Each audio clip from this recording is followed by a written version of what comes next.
flashback to 2018, everyone's using Etherscan. And I actually helped start this initiative called Open Source Block Explorers Now. It wasn't like a big initiative, but there were like 9 different projects trying to build open source block explorers. And Blockscout was the main one that made it out with a workable product that people still use today. So why do we need open source block explorers? Because Etherscan is closed source and everyone uses Etherscan for sure. But guess what?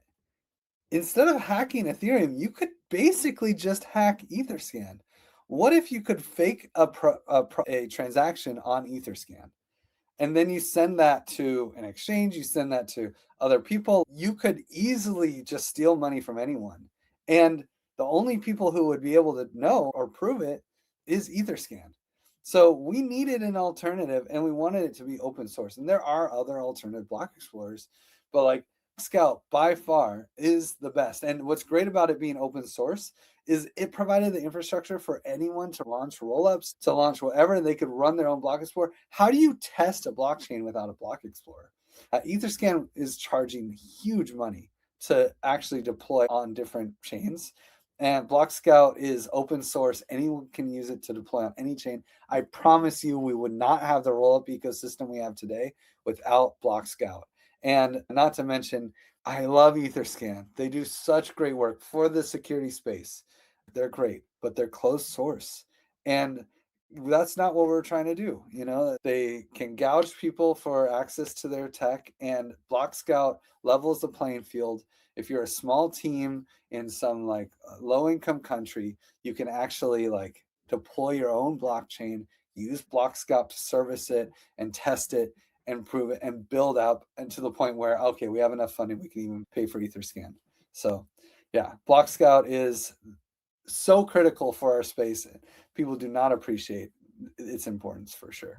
I think it goes to show that they have 67 contributors, because it's kind of like, if you know that they're such an unsung hero to this ecosystem, I'm going to be donating to them too. Like, open source block explorers and Blockscout specifically has done so much good. So thank you to the Blockscout team. And it's interesting how, you know, for Blockscout, even though they only have $340, because they have so many contributors, the next contributor doesn't change the matching as much, right? It's really fun as we look through this project to see, oh yeah, our estimated matching algo is working, because there are some bugs for sure, and forgive me in advance, but you can learn about how the algorithm works just by looking at different projects and how the matching scales.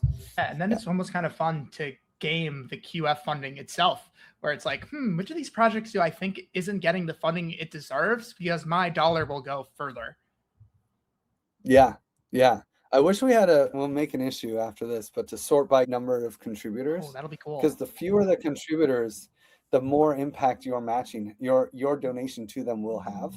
And so it'd be interesting to see, like, if you could sort by the fewest number of contributors and be like, oh yeah, I do love that project. You know, like, I need to make sure that if I only have $20 to donate, like $5 is going to these guys, because it'll have the most influence over this $1 million.